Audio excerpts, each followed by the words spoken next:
You're coming to New Delhi via Washington, D.C. Do you come bearing good news, Børge Brende, for the India-US relationship? I think yes. I think that challenge will be solved in the coming weeks. It's not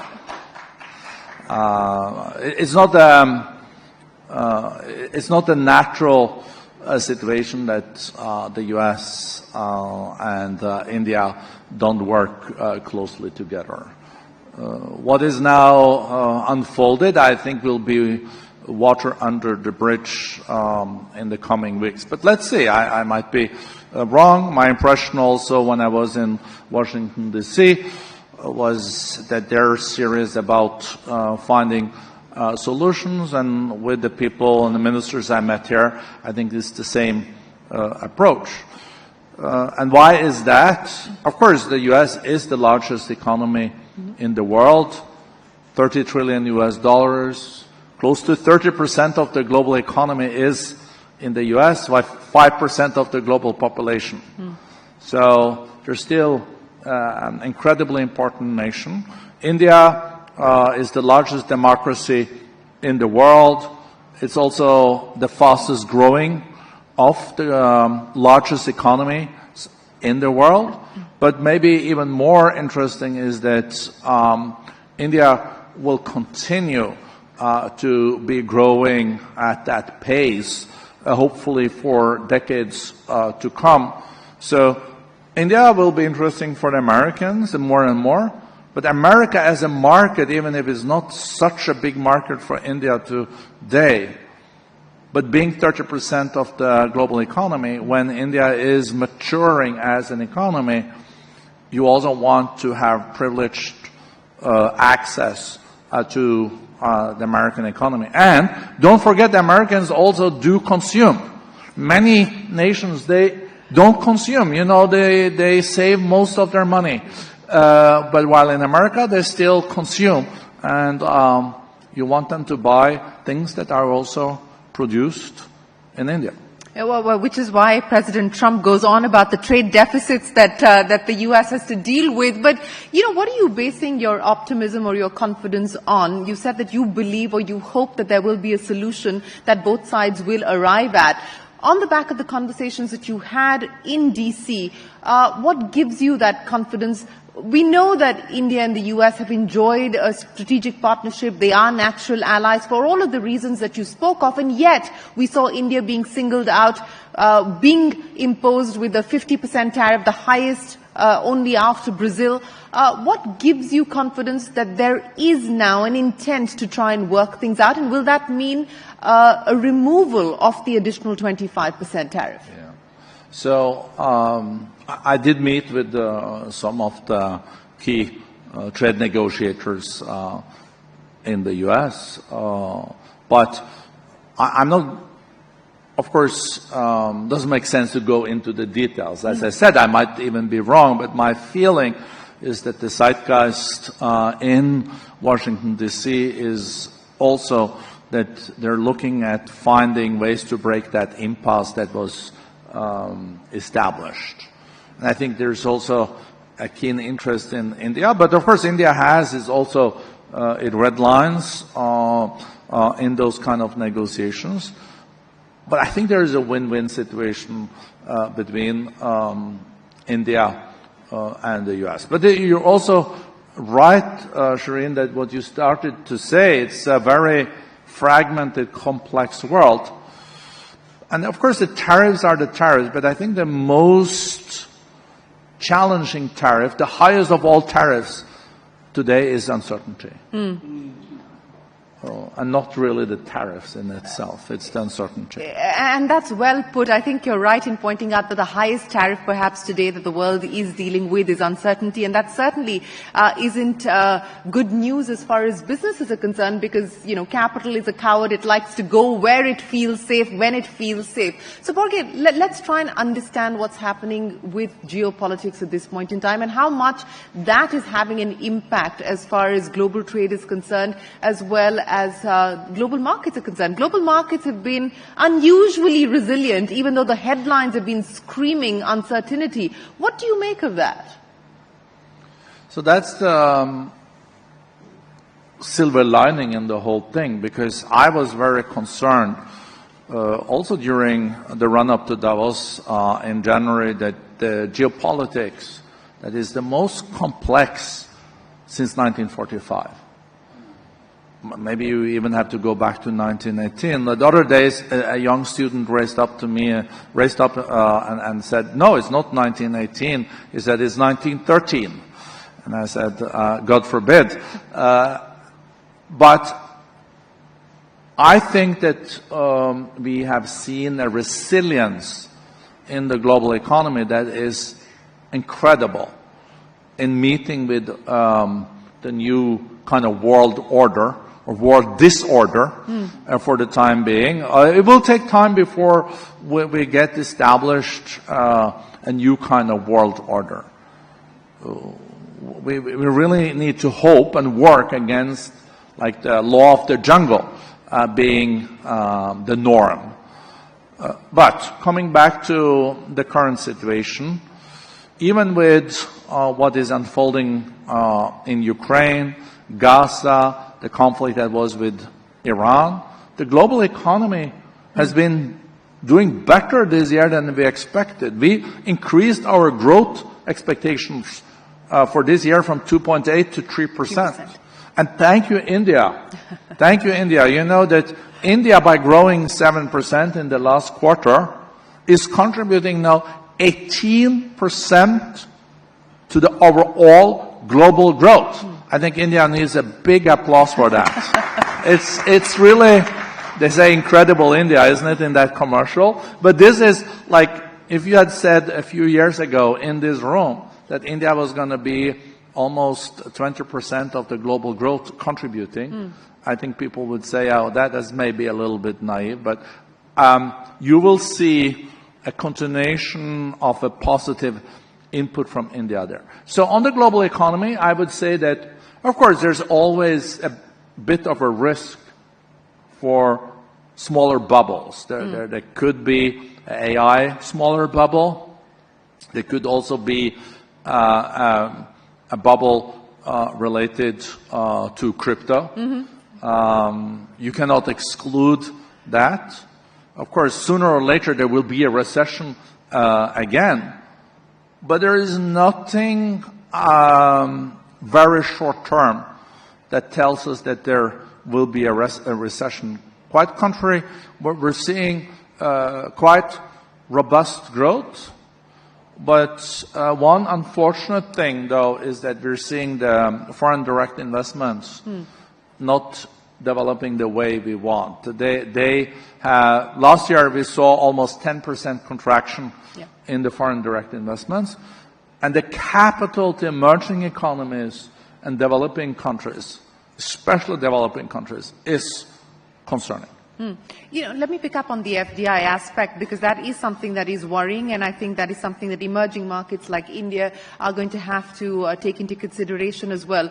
Do you believe that, you know, we're in this period, the period of uncertainty that we're in is going to hold back the flow of capital into emerging markets, as opposed to money moving back to the mother markets like the US, etc., at this point in time? And what could the consequences of that be? So I think we have already seen that it is harder to get foreign direct investments in developing countries because investors feel safer investing in developed economies like the US. The strength, maybe the single strongest strength of the US is the amount of capital in that country. The financial muscle.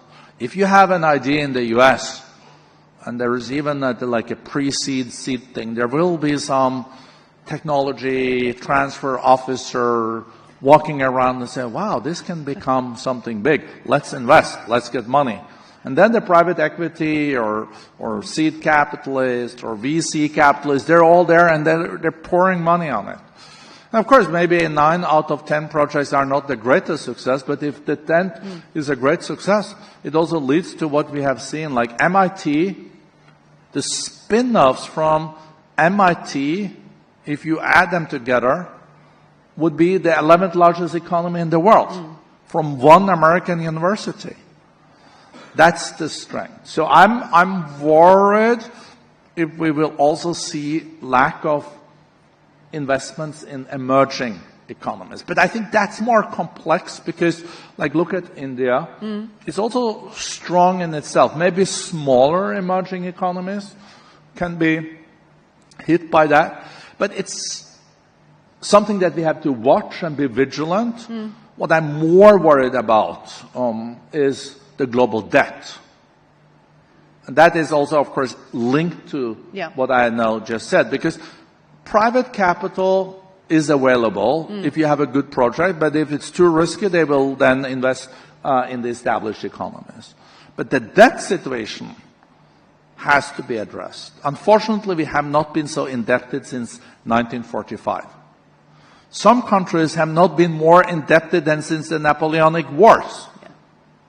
I will not share which countries, but I'm not excluding that some of them are in my vicinity, being Switzerland. But not Switzerland, of course. I think they're a different they're a different animal. But we are seeing concerns in Europe, but we're also seeing a lot of debt in the U.S. that they will need to handle over time.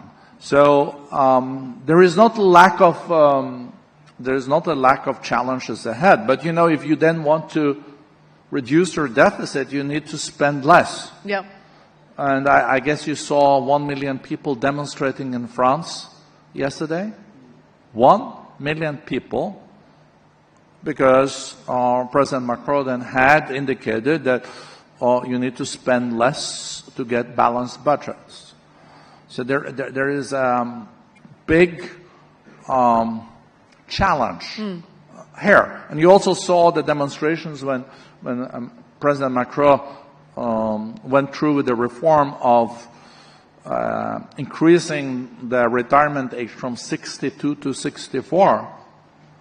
It was very challenging. In my country, Norway, where I served, as Ajay said, as a minister for many years, we have a retirement of 67. And the reality is that there is no such thing as a free lunch. Yeah. There is just not such a thing. Yeah. So if you work until you're 67, of course you then are retired for a shorter time, and you work for a longer time, and then you can pay for hospitals, you can pay for schools, you can pay for roads. And if you then suddenly retired when we were 60 or 62, fine, maybe that's a good thing, but then you cannot expect the same services from your governments because there will be less revenues. But we also lack the chance to even argue this on TV now, or not on your show, Shireen, but like I found more and more as a challenge as a politician was like, at least when I started in politics 30 years ago, I could talk for 2 minutes and explain something. Today is like, TikTok is like 10 seconds. And if you can't say it in 10 seconds, just forget about it. But, to explain something very complicated in 10 seconds on TikTok, that's the reason why I'm not in politics anymore, because I just can't do it. I'm closer to doing it maybe in Norwegian than in English. So. You've got to get with the program. You've got to get your reel and your TikTok skills in place, because that's the world that we live in. You lose your audience otherwise. But Børge, you talked about Europe. And that's close to home for you. So let's address the issue of what's happening in Europe at this point in time. You talked about the challenges that France is facing, and France is not the only country in Europe that's facing challenges. There are economic challenges in Germany, for instance. There are challenges playing out in different forms and fashion. You talked about Europe being at an inflection point. You believe that Europe needs to do much more in terms of competitiveness. Europe needs to do much more in terms of unlocking innovation. Is it too late for Europe to make a comeback? It's never too late for Europe to make a comeback. Europe is the comeback kid. No, it is. Like, look today, then who would have expected that Spain was the fastest growing of all OECD economies? Or who would have expected that Greece is now borrowing money? The government of Greece is now borrowing money at the same price as France and Italy and other countries in Europe. They were written off. They claimed they were bust in 2012. In 2013, there were seriously people questioning the whole euro. And then we had Draghi saying that, he would defend the euro with all necessary resources. And the euro is the second most important currency now, again, in the world. But currently Europe has competitiveness challenges, that's for sure. So they should implement the whole Draghi plan of 420 pages and not forget even a comma. There is no way they should just do that. And then I think Europe would be the comeback kid. Will they? But is there a willingness to do that? Or, is there even an acceptance and acknowledgement that if you don't get to doing the 420 pages, including all of the commas, that you're going to be left behind? Is there now an increasing sense of urgency on the part of Europe to try and reform itself?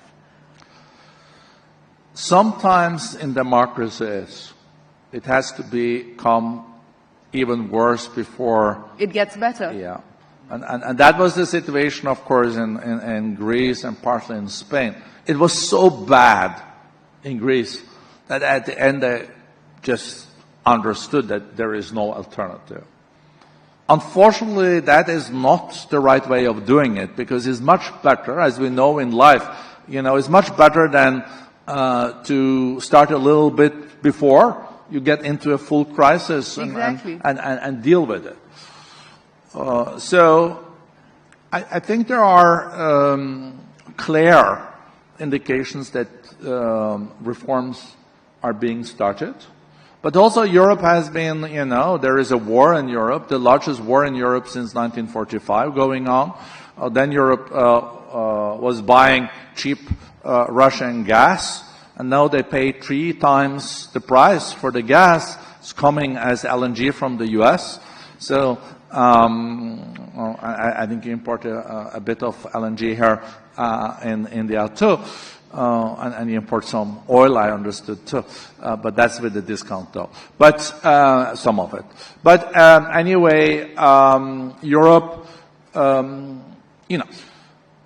we haven't touched so much on it yet. I guess you will come back to it. Is that the biggest shift we're seeing in the world, in addition to the geopolitical shift, is the technology shift. And this is probably the biggest crossroads, the biggest kind of paradigm shift we've seen in decades.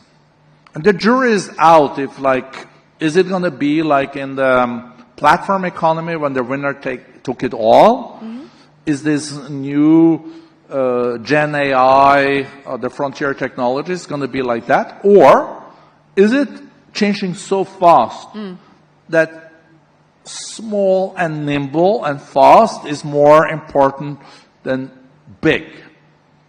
Well, the big is gobbling up the small, and we've seen examples of that play out. But, you preempted my question. Okay. That as we look at this AI era, and I think that's an important point that you brought up, as we look at this AI era, and you look at what's happening in the U.S., with hundreds of billions of dollars going into AI-related investments, AI infrastructure build-out, and so on and so forth. And you see that playing out in China as well.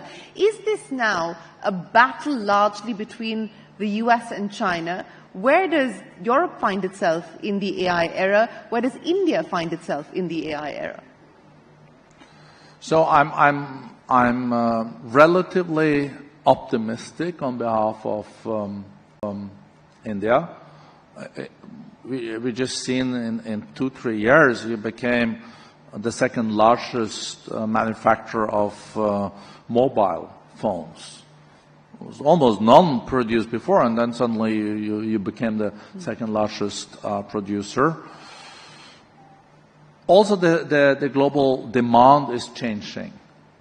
It used to be manufactured goods.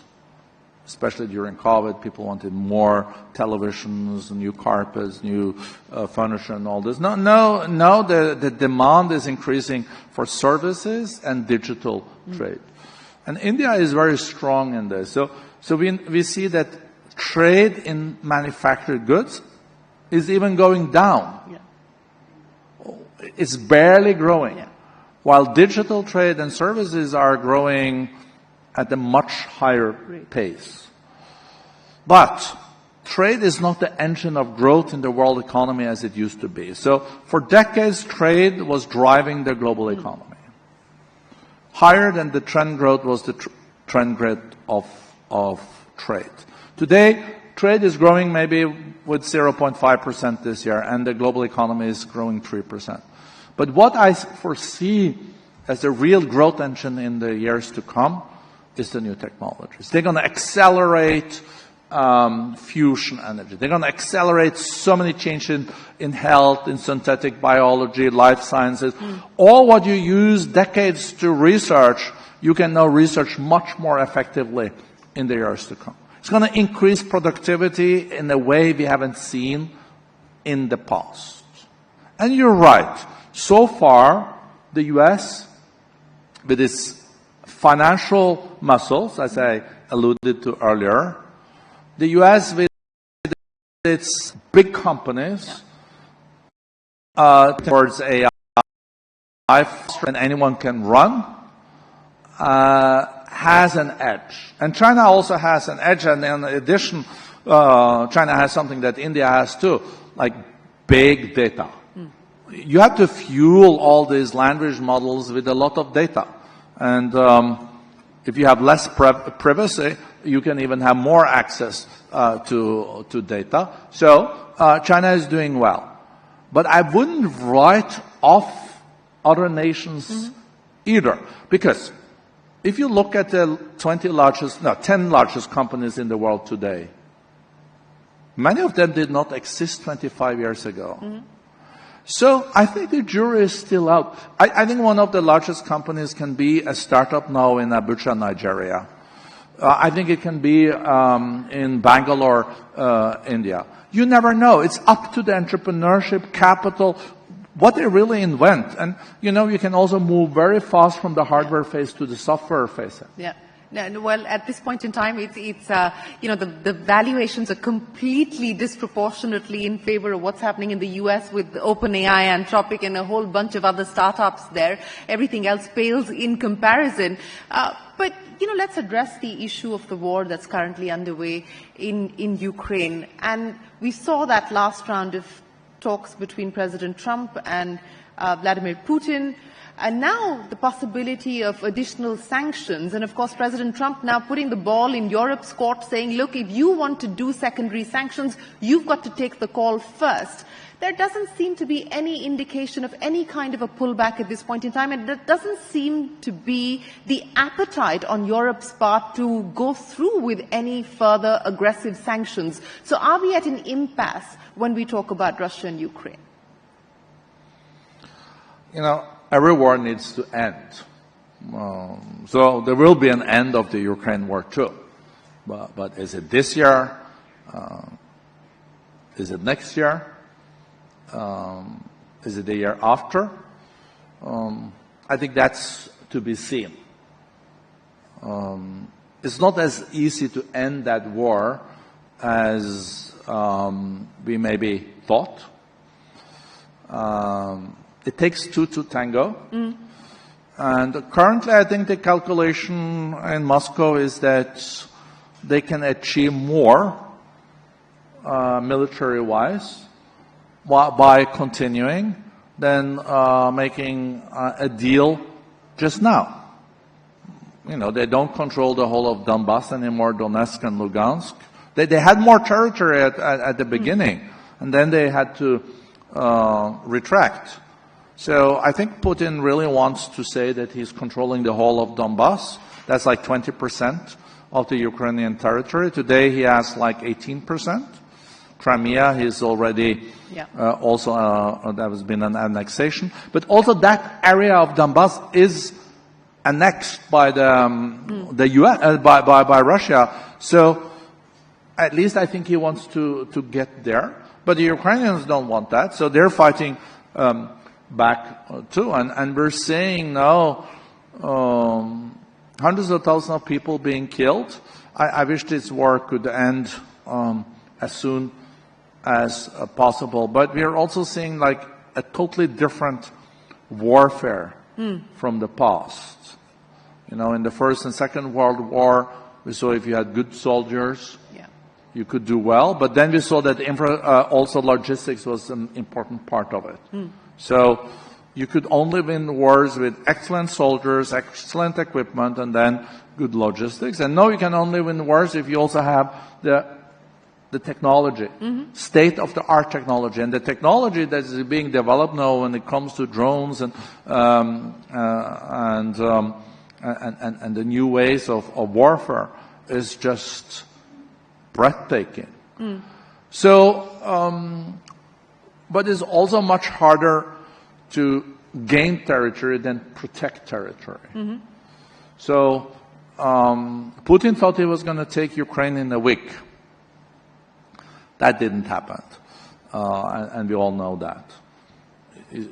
How much more will he push for before he will then sit down and discuss? I think there, at a certain point, hope there will be so much kind of disagreements in Europe that he could maybe be able to destabilize Zelensky and have a president that is pro-Russian in Kiev. But after all the civilian lives and all the devastations on the Ukrainian side, you know, there will be, in generations, there will be very anti-Russian. So there is no realism in having like a pro-Russian president in Kiev. That's the last thing that will happen. And then he got also 2 new NATO members, Finland and Sweden, on top of it. And he's not printing money anymore by selling Russian gas either to Europe. And that gas is now stranded. So it's a very mixed picture. That's why he's also so much relying on selling Russian oil, and he's selling it with a clear discount. That was also accepted by the world. And that is at the heart of the current confrontation between India and the U.S. Is it? Well, President Trump has made that amply clear that India has to show strong intent to cut back on Russian oil as well as Russian defense purchases. But I missed that part. Brings me back to the question on President Trump pushing Europe to act against India and China. Is there any appetite in Europe to do that? I haven't heard the India piece, though. I haven't heard the India piece. You haven't heard the India piece from no. Trump? Or? No, I haven't. No? No. So there isn't any... No, I don't think there's been any, but maybe I missed it. But I have heard this with secondary sanctions. Yes, I think Europe will need to reflect on that. I think Europe's focus is more on the war in Ukraine. Right. And as I said, is it possible to win a war if you want to take more terrain, if you can now face a situation where the Ukrainians put landmines along their borders, and also with the modern military equipment they have. You know, Ukraine has become one of the largest military forces in the world now. Yeah. They're number 5 or 6 or 7. And even if you're Russia, after losing, maybe 700,000 people, 500, after losing half of your tanks, you lost your fleet part of your fleet in the Black Sea, would you be able to take a Ukraine that has support from how you move in that chess game or Go, or it's definitely not checkers. This is much more advanced. 3D chess. Yeah, 3D chess. That's the era of 3D chess. We've got a couple of minutes to go. Let me ask Vaishali Chopra from Yara. Vaishali, if you're here, we'd like to hear from you, and we'll get a microphone across to you. Thank you. Thanks, Shireen. I'm Vaishali from Yara, and I have two very brief questions to you. World Economic Forum is operating across geographies, across continents and economies. And in your view, what is that one thing which India does better than most of the other countries? That's my first question. And the second one is, because you have been there and handled some of the key ministries back in Norway, how do you think India and Norway can collaborate deeply to solve some of the challenges which we have to accelerate the green transition, which we call? No, two good questions, and thank you for working for Yara, a great fertilizer company that happens to be Norwegian. They're very good. What is on India? What is special? What would be your competitive advantage? I think I already touched on it. 160,000 startups, 120 unicorns, a new one every 20th day. Is adding that you have some people would say, oh, it's disorder in India, it is that is a strength. This is strength that you have this, like around the Indian dinner table. I have friends, sirs, I've been invited, it's everyone talks at the same time, and they still listen to each other in a very miraculous way. And there are different views even inside the family. I feel that's a good thing. It's a real strength. You get the debate skills already when you're four. And this is a very different approach to things. And in this very creative world where you have to be innovative and entrepreneurial and make it, like if you even to get on a train in India is a big challenge. I'm not talking about the bus. Getting off is even harder. Yeah. And driving is just for crazy people, this, if you can make it in India, you can make it anywhere. You can make it anywhere. Yeah. Neha Karnik from Godrej, if you're in the room, we'll get a microphone across to you right here on the front table on this side.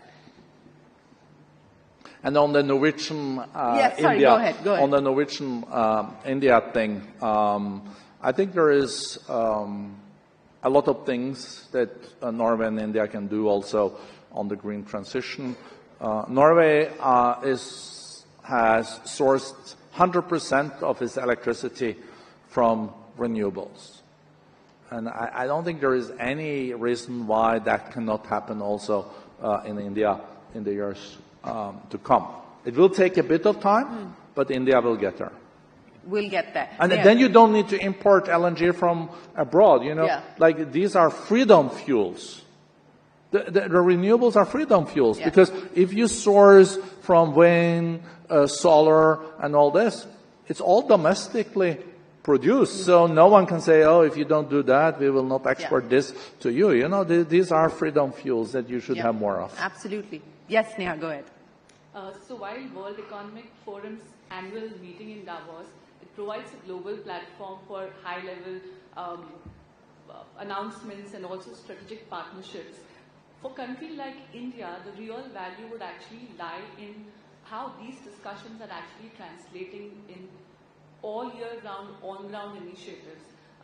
So my question to you is, are there any specific initiatives, on-ground activities that are actually translating in some tangible action here in India? And if you could talk about that briefly. When do we see Davos in Delhi? We can easily see a fall Davos in Delhi, or an autumn Davos in Delhi, but that, of course, would need a big collaboration between the Indian government, the World Economic Forum, CII that we work with, and our partner companies in India. But I think the global CEOs, and we have 930 companies as partners of the forum. Most of them are Fortune 1000 companies. In Davos, we have 70 out of 100 global Fortune 100 CEOs. So we have all the ingredients. And I think the interest now for India is also, and invest in India is immense. So what were the strength of the World Economic Forum? And of course, I'm biased. I'm the CEO. But I still think the strength of us, and that's also answering your question, is that first and foremost, we're impartial. So we're as much Indian as we're an American, vice versa. We have also a lot of companies in the emerging economies, Latin America, Africa, Southeast Asia.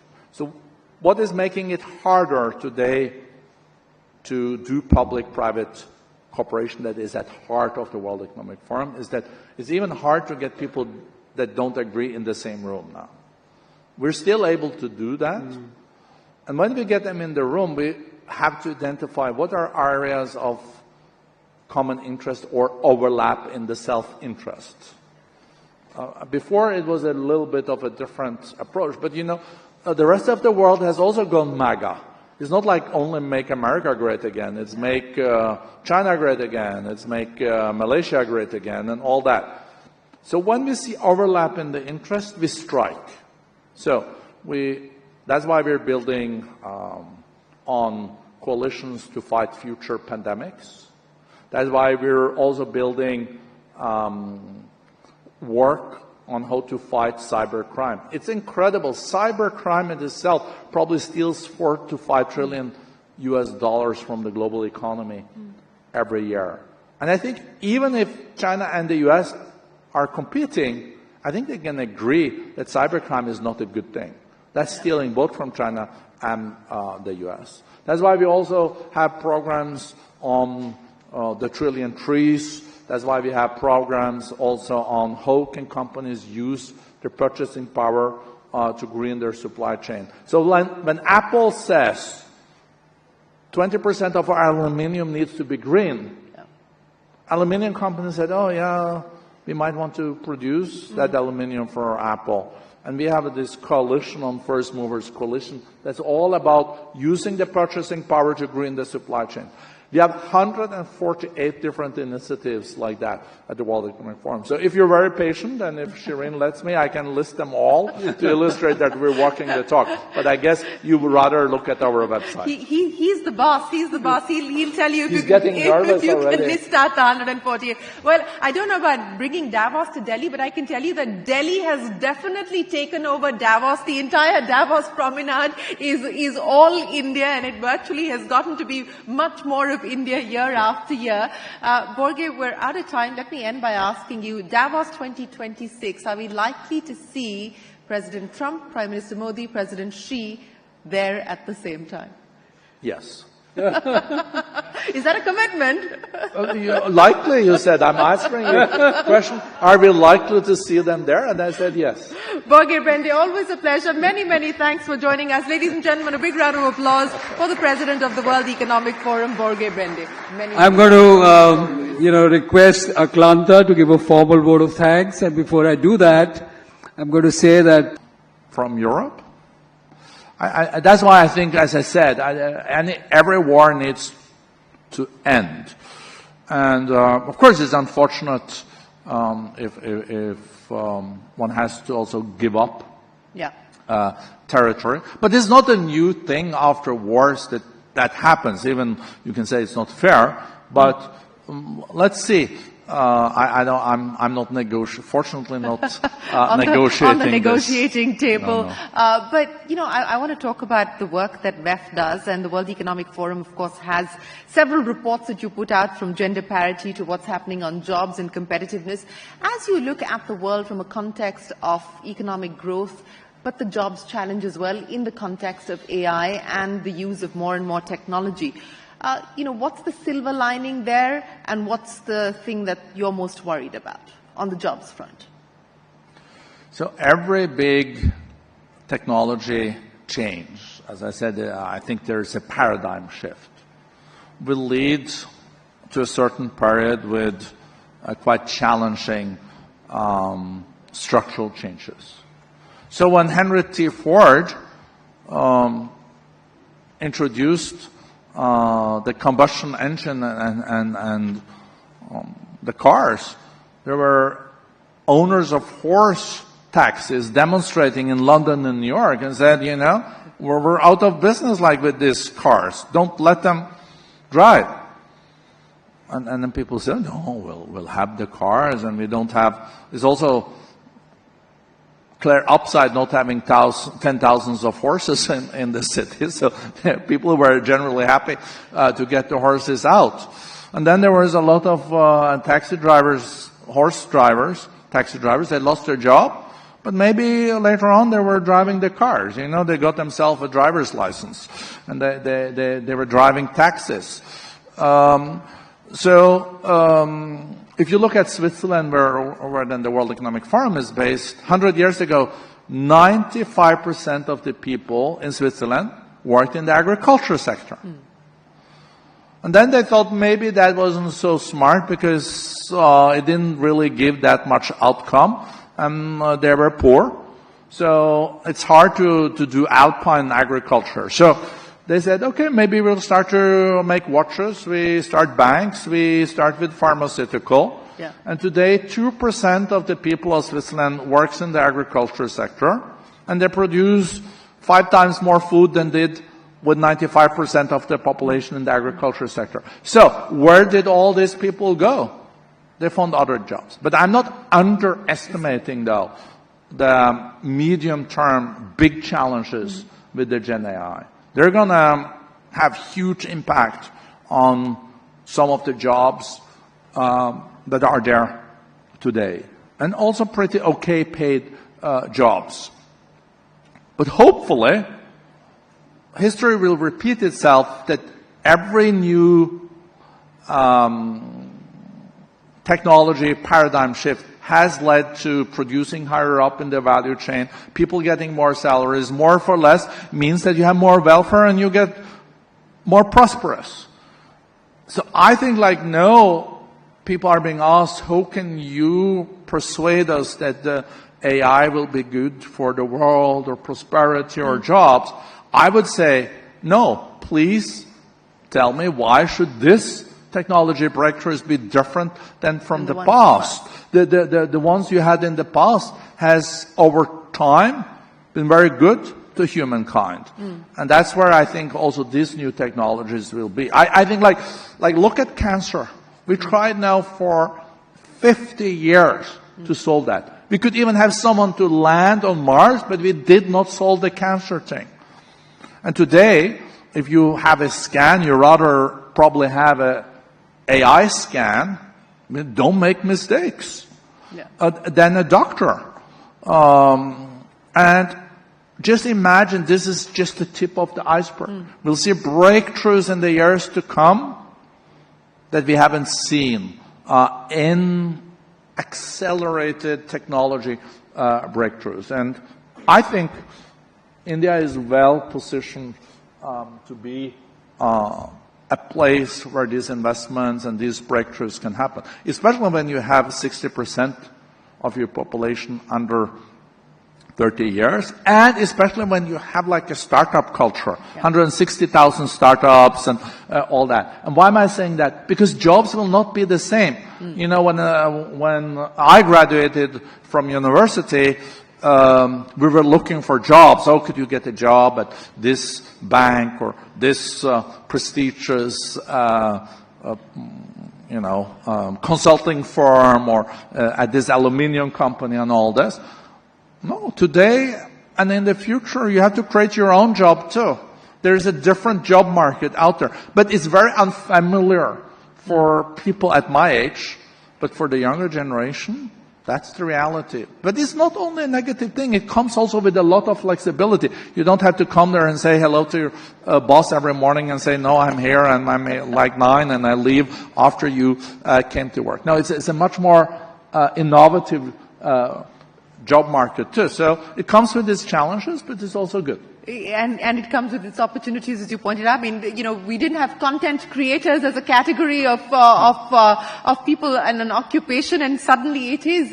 In fact, YouTube spending over $100 billion in the last 4 years just on content creators. Wow. Before I get to the audience for their questions, from your vantage point, do you feel hopeful that finally, after more than a decade of negotiations, the India-EU FTA is likely to be done? Yes.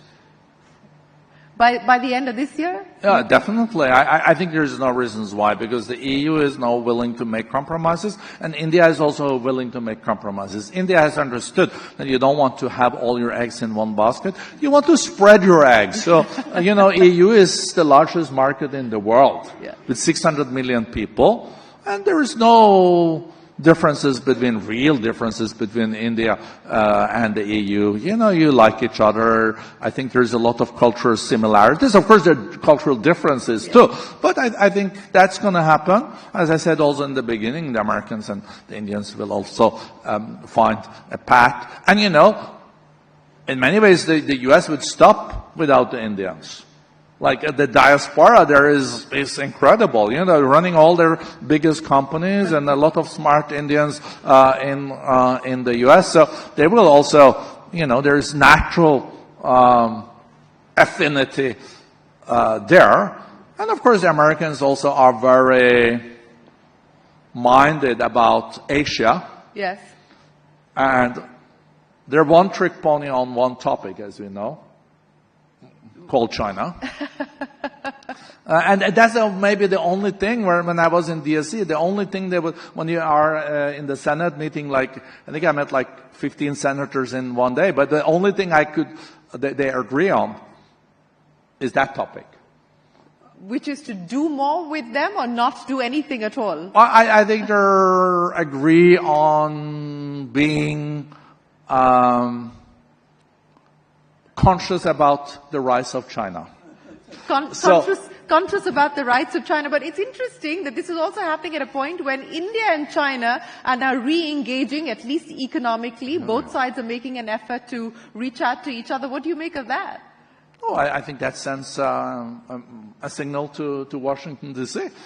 Maybe that has created some momentum in the last weeks, So Mr. Modi knew what he was doing, indeed. Mr. Jaishankar and Mr. Modi was